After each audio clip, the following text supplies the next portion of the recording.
Greetings comic book fans and welcome once again to the Dude Cave. I'm Jason and you are watching my weekly comic book reviews for the 4th week of May 2016.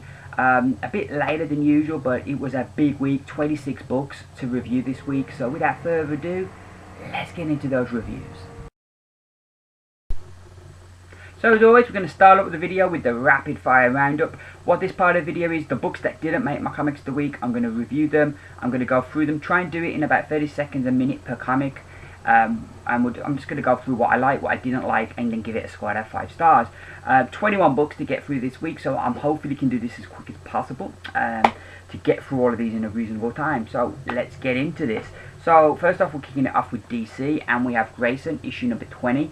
Going into this book, I was a bit negative because the original creative team that have been with the book most of the way for the last few issues, they're not on this. So I was going into the final issue, I was a bit like, is it going to be as good? But they really delivered this issue. Writing it, we have Lanzin. Let's get the names. Jackson Lanzin and Colin Kelly, and they do a really good job. They get Grayson really well, the character really well. All the plot points of the story feel like they get resolved, and it even does a good job of setting up Nightwing and where that may go and how he can become Nightwing again. So it was a very satisfactory read. The art in here as well by Roge Antonio was brilliant. There were some really good moments in here, and I like some of the layouts. And when you're ever in somebody's mind, it always gives a lot of like leeway for like the things you can do, and they really take advantage. And there's some really great pages and some great layouts throughout the book. One of my favourite scenes is this one with all the versions of Grayson there. That I really liked that. But yeah, so this was really good, really satisfactory final issue, and I'd give Grayson issue number 20. I'd give 5 stars out of 5 because I ended up really enjoying it. A strong week for DC. We then have Superman issue number 52. This as the final part 8 of the final days of Superman, as our dying Superman takes on the solar flare Superman, and he sacrifices himself because he knows he's dying anyway, so he sacrifices himself to save the Earth and to stop our solar flare Superman. The art here is by Mikhail Yanin, so there's some fantastic pages art-wise here. Fantastic use of colour and just this book was just gorgeous. Mikhail Yanin is one of my favourite artists, and he just gets better and better. And his choice for layouts on some of the pages was just inspired. Some really great stuff.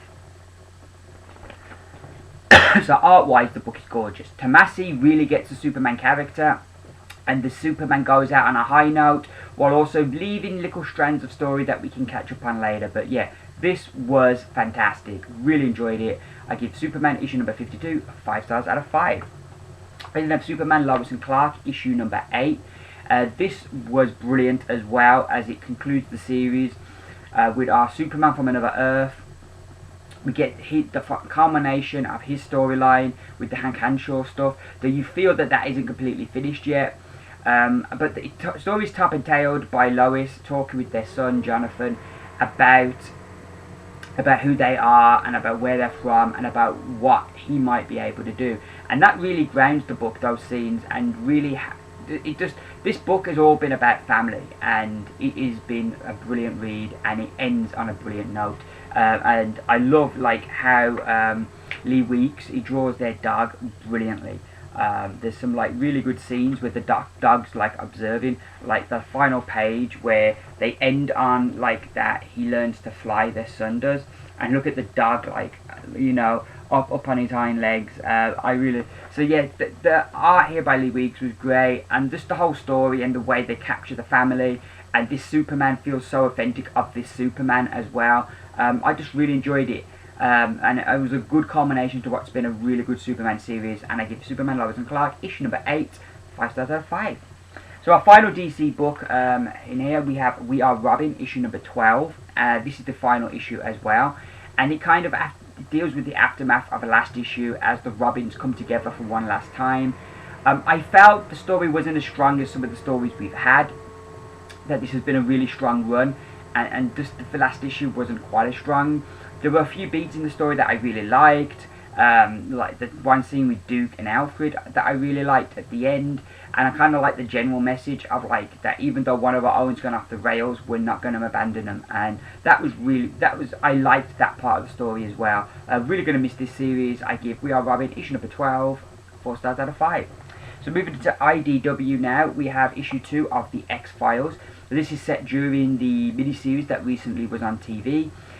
Mulder and Scully, according to this case, these refugees that are trying to get into America. Well, I don't know if they're refugees, but they're trying to get into America, and they've been slaughtered, and they've kind of like got invested because of the way that they're slaughtered. They think it's not just your normal drug cartel who's done this, and you know the only survivor is this little girl. And Mulder and Scully have a completely different reaction to this girl. There's something more going on here. Obviously, been X-Files. You know, I'm kind of thinking that our brother is dead and he's a ghost, but you know, time will tell. But I really liked this. It felt like classic authentic X-Files to me, which is always a really good feel. And yeah, it was a good start to the story, and things at where we end don't look too hot for Mulder. But yeah, really enjoyed this. I give X-Files issue number 2 4 stars out of 5. But then, oh dear, now we come to Marvel. Oh dear, oh dear. It is Captain America, Steve Rogers, number 1. Probably the most controversial book of 2016 thus far. For the majority of the book, I really enjoyed this. I love the whole thing about Hydra being more of a political movement, which is how Nazism really started. So I liked that whole kind of deal. I thought that was really interesting. I liked how they wrote this Cap for the majority of the story. Wasn't too hot on the Shield. I'm going to have to get used to the Shield, but wasn't too hot on the Shield. I like his new sidekicks. I think it was Jack Flag and Free Spirit. I think they were called. And I like the idea of having these two young sidekicks with him.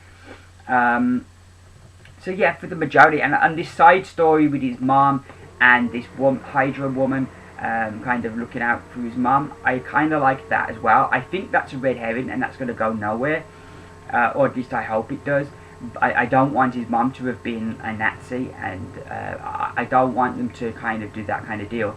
But I'd like that if that was like a red herring, and that wasn't kind of, a mum kind of rejected it, and kind of maybe that brings round to Steve. But anywho, so for the majority of the issue, I really enjoyed this. I thought it was a really good issue. And then we get to the last page, and it's like, oh my gosh, we have Captain America, Steve Rogers saying, "Hail Hydra." My jaw dropped. I was aghast. And in pro wrestling, you get heat, and that's what draws money. You get heat, and heat is like fan reaction, and good heat is the heat that gets money. Good heat is like if a bad guy beats up the good guy, and you pay money to see the bad guy get his comeuppance, or he does something dastardly. You look back at Dallas, JR was always good heat, because you always wanted to see JR get his comeuppance, so you'd watch each week to see him get his comeuppance. That's good heat. Bad heat is when it's go away heat, where fans are just like, they're not feeling it and they just go. And this is bad heat. And through the story, I know we've got this thing with his mum, but like, there feels to be no build up to this. It just seems something that's been put in there to shock. Nothing that, oh yeah, we can get a good story out of this. This is going to be good, and we're going to plant the seeds, and it's really going to look like he is. But it just seems like it comes out of the blue. There's no build up to it. There's no kind of ever any hint, and it just feels like they've put it in there for shock factor. Which a writer of Spencer's quality, it's disappointing that they feel they have to do that. Yeah, it's got people talking, but how many people are going to come back to the second issue? Because I love Steve Rogers. He's always been this inspirational character to me, this leader who could get people to give that little bit more in a fight, and who you'd follow into the depths of hell because he inspires. And you take this character that inspires and you turn it around and make him Hydra, which is related to Nazism, which is just... I did not like this at all. It just felt so out of the blue that I just was like, no. And even if they do that, it's like what some character affected his mind or reality and making him think he's this. Even then, this is not a story I want to see. I'm very conflicted whether I'm going to get the next issue or not, and I probably won't know until the day comes out. I'll see how I feel then, because I kind of go backwards and forth. The art here as well by Jesus Sayas was really good. I've really enjoyed that. But it just the thing everybody's talking about at the end of the day is about the whole Hail Hydra, and that just really hurt the book. I'm giving it 3 out of 5 because there was some good in here, but I just feel you left the book with such a negative feel that you can't give it anything higher than a 3. We then have Captain Marvel issue number 5, which is the final part of this first story. I enjoy this. I like the interactions between Captain Marvel and Brand. I think that's really good. I like the cast of characters we've established. I like the whole idea of Earth's first line of defense space station. I think that's really good, and I think they wrapped this story up really well. I don't think it realised the potential that it showed in the first issue yet, but certainly for the first arc, I think they've laid the groundwork well, and I'm liking the series. And I'm with Captain Marvel issue number 5, 4 stars out of 5. Next up we have Daredevil issue number 7. This was on the bubble for me. I was kind of humming and ahhing, should I drop it, should I keep it? But this issue kind of won me over. I think this is the strongest issue Charles Soule has written yet, and it reminds me why he's such a great writer. We have this whole mystery about the child. They kind of set up that it could be Matt's, but Elektra doesn't know anymore that Daredevil is Matt, so you've got that whole kind of interesting thing. And then there's a twist with the whole child thing, which really got me and made the book really interesting. So yeah, I enjoyed this. The art as well and the use of colour are good. All in all, this was a really fun read, and I really enjoyed it. It looks like this is the end of the Elektra bit for a bit, which is disappointing that she's only going to be in it for 2 issues. But in saying that though, I did really enjoy this, and like I said, this is definitely the strongest issue they've done thus far. I give Daredevil issue number 7 4 stars out of 5. We then get Deadpool issue number 12. This was a fun issue. It's set in 2099, and we again have the Deadpool of 2099 who's captured our original Deadpool, Wade, and he's been held prisoner. This other character has rescued him, and we get the reveal at the end who this character is. I really enjoyed it. I like the callbacks to familiar characters we know. That was really cool. I thought Wade here was written really funny, and there were some really great funny moments for him. I like these two different. I kind of like 2 different versions of future Deadpool, as they're both, as you can see from the cover, they're both very similar. But yeah, it was a fun story, and I give Deadpool issue number 12 4 stars out of 5. We have Doctor Strange issue number 8, which is part 3, The Last Days of Magic. One of the things I'm really enjoying the most about how Jason Aaron writes Doctor Strange is the cost of magic. That doing magic and using magic as a cost to the user, and that Doctor Strange, with the magic that he has to use, there's a bigger cost. And I like that there's a cost of magic, that it isn't just something you can kind of use. I really like that, and that, you know, I think that adds a bit more gravitas to the character. They're desperately searching for any last traces of magic that they can use against the Imperium, while at the same time still being hunted. It's a fun story, and you're on the edge of your seat all the way through, not knowing, are they going to get caught, are they going to get away? And at the moment things are looking pretty bleak, but I really enjoyed this. I thought this was a really good read, and so far this Last Days of Magic has been really good. And with Doctor Strange issue number 8, 5 stars out of 5. Next up we have Extraordinary X-Men issue number 10, and this was another fun read. It's continued the Apocalypse War story, which we haven't seen Apocalypse yet. Just the world as he's made it. Our X-Men are trying to save Colossus, who's now become a Horseman, while at the same time trying to get the Ark back, which has been taken. I like this team, and I like the interactions of this team. That's really good. But I think my favourite stuff in this issue is the stuff with magic. Seeing her and the little girl. I always forget the little girl's name. I know it begins with S.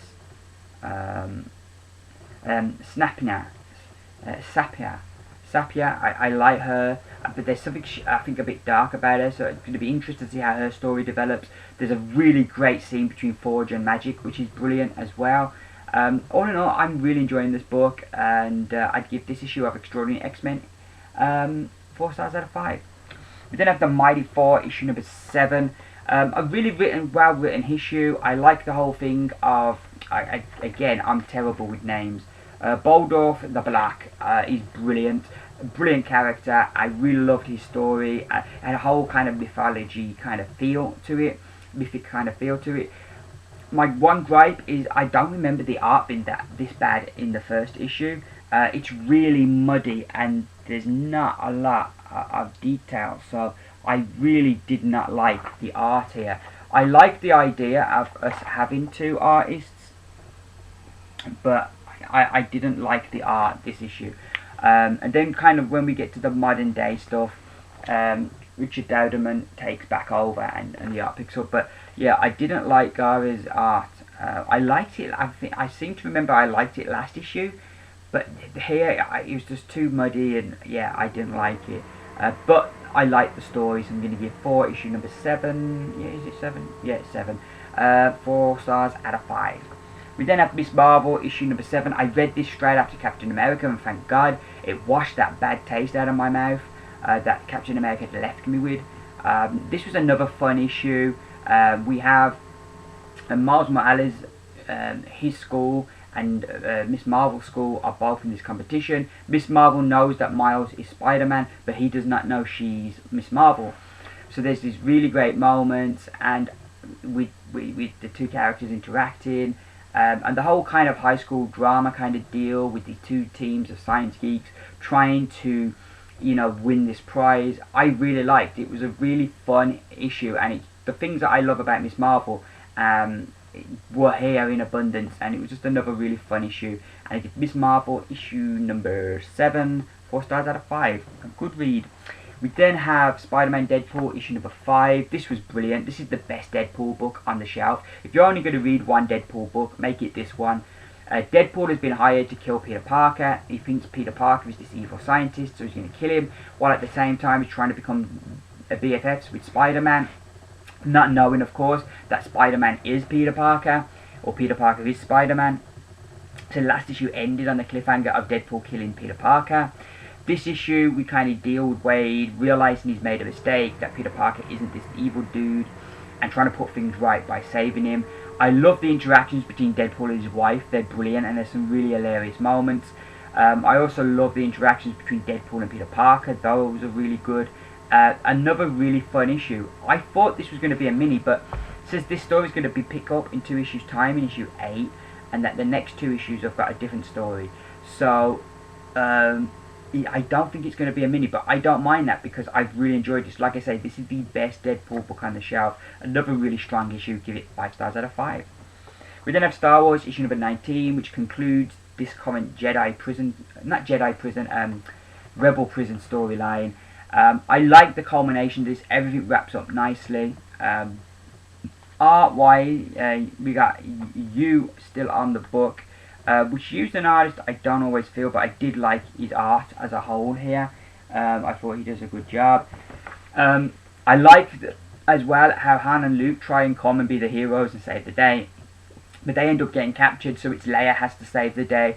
And that's one thing I've always liked Leia, even in A New Hope, where she is the damsel in distress. She takes charge when she gets rescued, and that's the thing I always like. She's not your stereotypical damsel in distress is Leia. She's a take charge kind of female, and I think that's great. And that thing about her character that I've always liked. And here she once again takes charge, and it's a really good conclusion to the story. We have like the character revealed from the annual, who he's the bad guy here, or kind of probably the antagonist more than the bad guy. I kind of can't remember his story. I remember he was a spy, but I can't remember all of his stories, so I think I'll have to go back and read the annual. And it would have maybe been nice with a bit more of a few more words to refresh our memory to what actually happened with him, or maybe 2-panel flashback or something, I don't know. But overall, I enjoyed this. I'm enjoying this series, and I give Star Wars issue number 19 4 stars out of 5. So next up we have Star Wars Obi-Wan and Anakin, issue number 5, the conclusion to this mini-series. Everything gets wrapped up. Anakin, of course, decides to stick with the Jedi, and I like how we got there.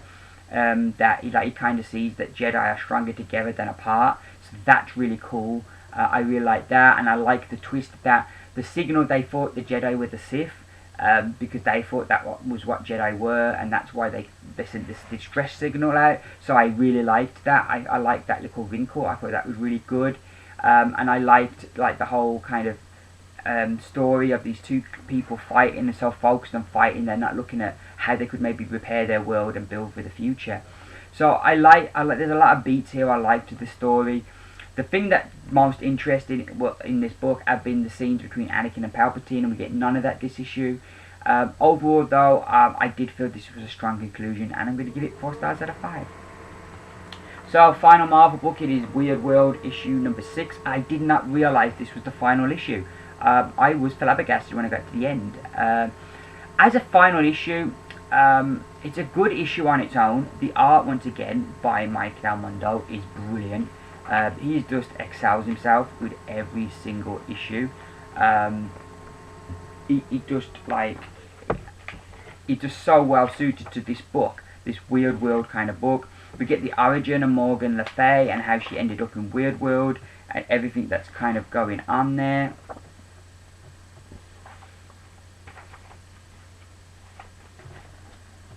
You know, so there's all the art. Things go bad for our heroes. There's some tragedy, but then there's also kind of, you see the direction of where things are going, and then we kind of get revealed that it's the last issue, which is a real bummer, because there's so much story left to tell in here. The thing that grounds the whole book, that Humphries does really well, is the whole thing with Becca and her mother who committed suicide. She's trying to get her mother's ashes back to Mexico, but she's ended up in Weird World. And that kind of bonds her a little bit in the story with her and Morgana Le Fay, but you know you can't really trust Le Fay. So those interactions were really good and real ground the book. Just the whole book was a real joy. It's just a bit of a bummer that it's the last issue, because there seems to be so much story left to tell. But I'm going to give Weird World issue number 6 5 stars out of 5. So now moving on to Titan Comics and our Doctor Who books. First up we have Doctor Who, 9th Doctor Adventures, issue number 2. This was really good. Loved the use of the Sylvine in here. I thought that was really good. I love that, like, the Doctor and Rose have been separated, as in all classic Doctor Who stories, so they're both going through their own adventure in a way that are linked, so that's really cool. Only gripe would be the art. I just didn't like the art in here. I thought at times it looked too rushed, and it just needs to break up.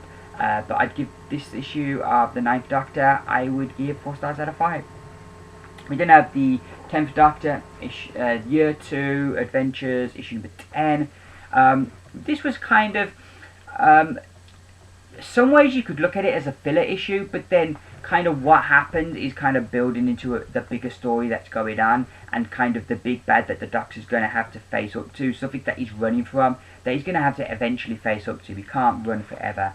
I liked the art in this issue. I thought was tremendous. Basically, the TARDIS goes all wrong, and it really opens up some great use of the art and of different things. So that is really cool. I like the art. I like the adventures here. And it was a fun adventure. But it's the kind of the end of the issue that kind of weighs it back in, that there's this bigger story going on that I think really turns it all around. Otherwise, it does feel very not inconsequential. So I'm going to give Doctor Who 10th Doctor Adventures issue number 10 3 stars out of 5. We're then going to get Doctor Who 12th Doctor Adventures Year 2 issue number 6. We've come up to the point now where Clara is no longer with the Doctor and he's travelling alone again, which is really interesting. And he goes to this concert in the future, this rock concert, and he ends up somebody who's innocent of a crime, and he ends up following them, and it gets into this whole adventure, which is really cool. A cool way to get into it. The art in this is tremendous. I really enjoyed it. This is where he lands on this thing called the Twist, where there's this rock concert. But yeah, the art here is just really, really good. And the characters are all well written, the Doctor's well written. There's this great bit where his bit where he's running are in red, their bits are yellow, and you can kind of follow it on this map as they're kind of trying to catch up to him. So, you know, it was just really good. There's a good mystery here to like what's going on, and I just really enjoyed it. All in all, this was just an excellent excellent issue of Doctor Who. And yeah, it almost made my pick of the week because I just really enjoyed it. It was brilliant, and I'd give it 5 out of 5. And if you're a Doctor Who fan and you're not reading any of the other books, pick this one up. It's a new story, so you don't need to have read any of the other issues. It's a great jumping on point, and it is a fantastic Doctor Who story. So yeah, really enjoyed that. And our final book, yes, at last we've got there. It is Imperium, issue number 16, which is the final issue. I didn't realise Imperium was finishing. This isn't strong as the series has been. I felt that with this arc, the series really got away from the strength that it had. And the story at times is a bit confusing and convoluted. I like the interactions between Mech Major and Livewire. Those are really good, and I think save the issue. But it does feel like there's a lot of story left to tell to be ending the series, and it feels like we haven't got the whole story yet. If it's going to be picked up in another book, good, maybe from a different angle, but certainly here, I was disappointed when I saw it was their last issue because, like I say, there seems to be still so much story.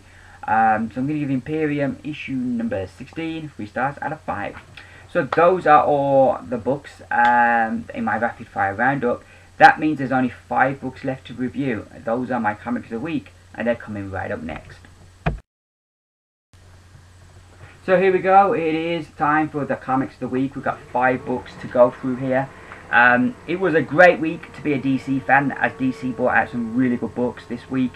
So we're going to kick off our comics of the week with Justice League issue number 50 from DC. Written by Jeff Johns with art by Jason Fabok. This is the final part of the Dark Side War, which has been a fantastic epic. If you've not been reading Justice League, maybe you fell off it because it was back in the day a bit inconsistent as a series. Go back to the Amazo Virus. That was the first book story where Jason Fabok came on board. He and Johns have been a great team and they work well together, and that was the book, that's the story where things just seem to start to click with this series. That is the one to go and check out. Jump onto the Amazo Virus, get the trailer of that, and then start getting Dark Side War, because this has been a truly epic story. This has been the summer blockbuster of comic book stories, and it's but it's not been presented as a big event. It's not been felt in other books. It's just been its own thing, but it's been great, and it's been a really great story. Great cover there for the final issue of this story. We've got 2 issues left of this. I'm not going to get the last one because it's a Teen Titans story and it's not written by Jeff Johns. So, but the next issue I think I'll probably get before dropping it. I'm not going to pick it up when they relaunch the books, when old books get rebirthed. The writer, I think it's Brian Hitch who's writing it, and I've heard nothing good at all about his JLA series, sorry. So I've got no kind of inclination to kind of pick his book up. But anyway, getting back to this was brilliant. Once again, Jason Fabok on art is tremendous. Art-wise, it feels like a big deal, and he does such a great job with the art. I'm trying to find out some really good scenes.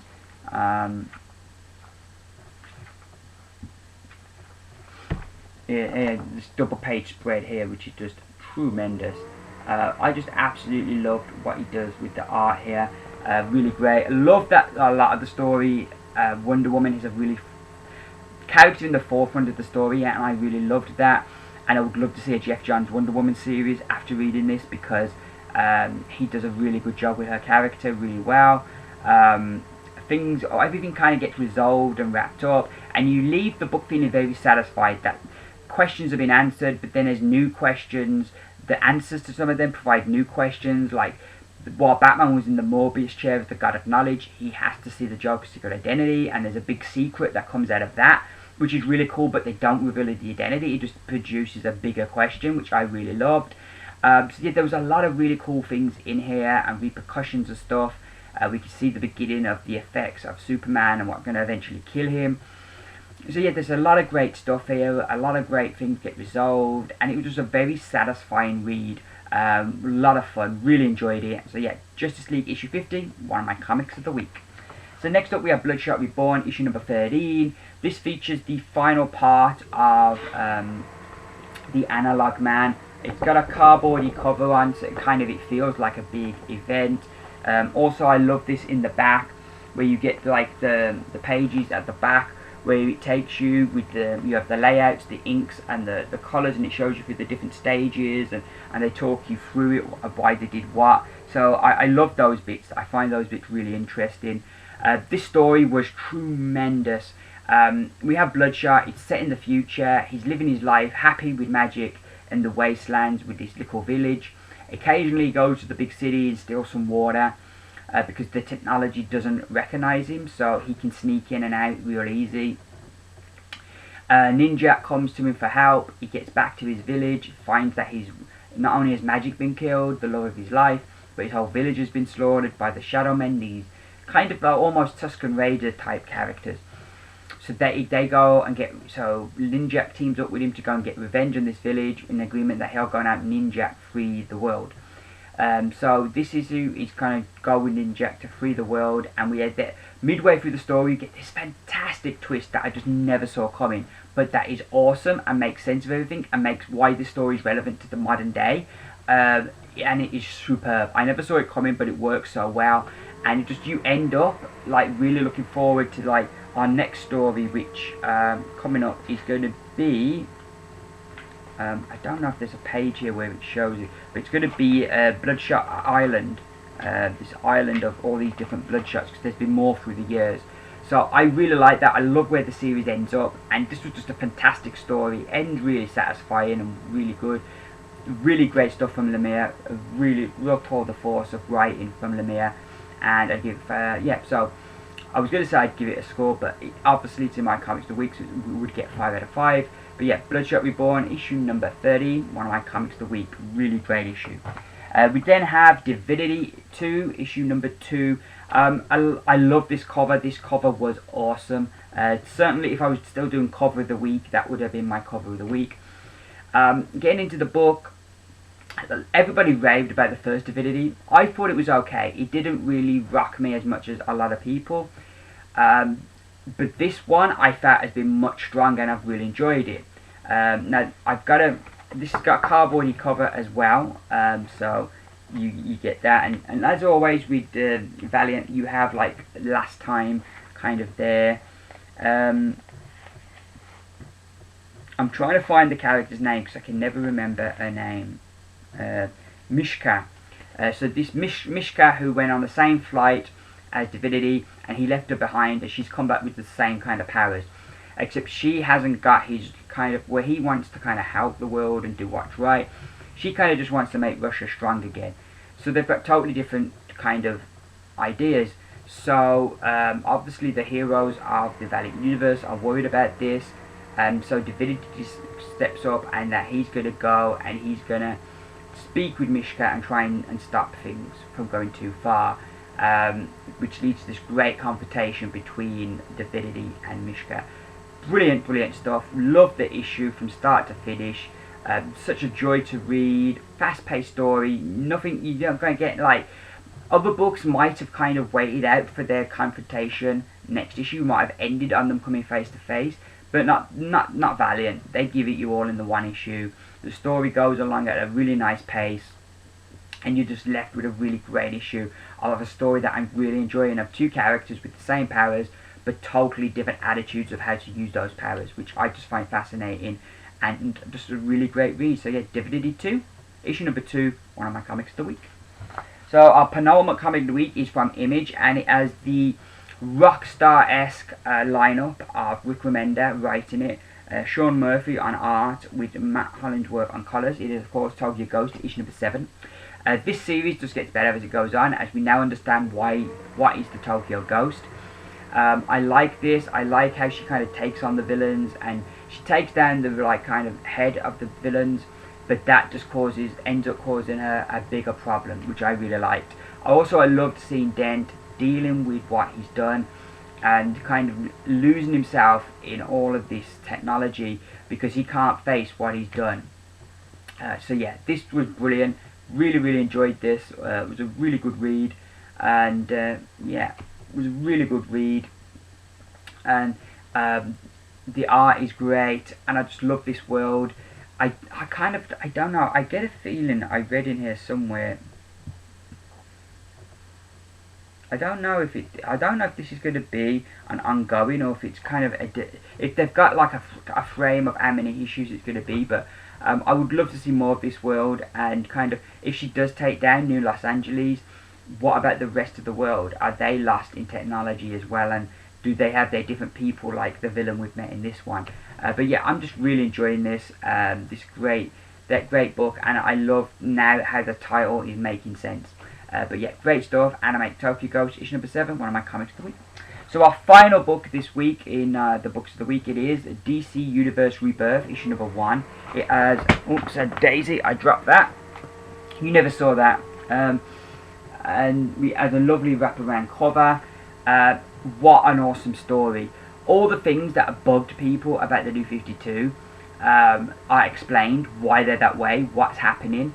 But at the same time, they put all the blame for it on the Watchman, and I loved that. Bringing Watchman into the DC continuity is brilliant.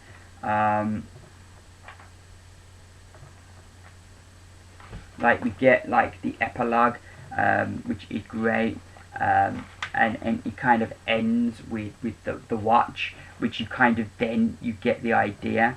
And like Batman finds like the pin, remember, off the comedian. But yeah, I loved this. I thought that this was brilliant. I don't know if I can find it now, but there's one particular scene I absolutely loved, and that's this scene where like Wally West, because like they bring Wally West back, but they explain how there could be 2 Wally Wests, and I thought they did a brilliant job of that. But there's this one scene with Green Arrow, and he's kind of talking.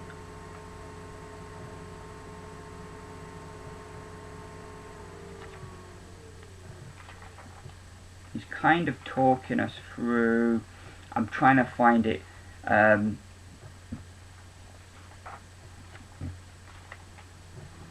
Now, it's always the way, in it. You can't find the page when you want it. Oh, here we go.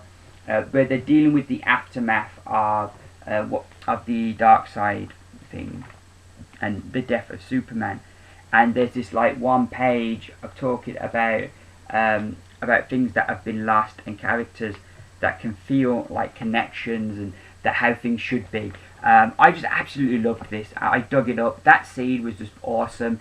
I don't think I've ever been as excited to read the DC Universe as I am right now. This was just superb, and if I was still doing pick of the week, this would definitely be the one. So much great story here, so many things they set right.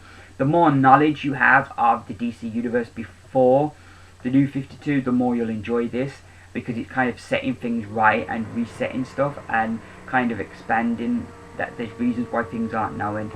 But yeah, I really love this. Great stuff.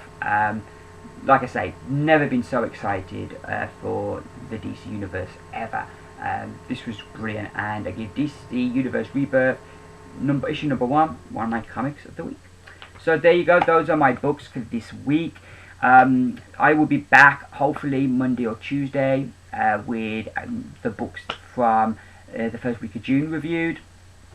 Thank you for watching my video, I really appreciate it. If you did enjoy this video, give me those beautiful thumbs up so I know that you'll enjoy what I'm doing. Any kind of opinions on anything I've said, please use the feedback down below. I always look forward to seeing what people think.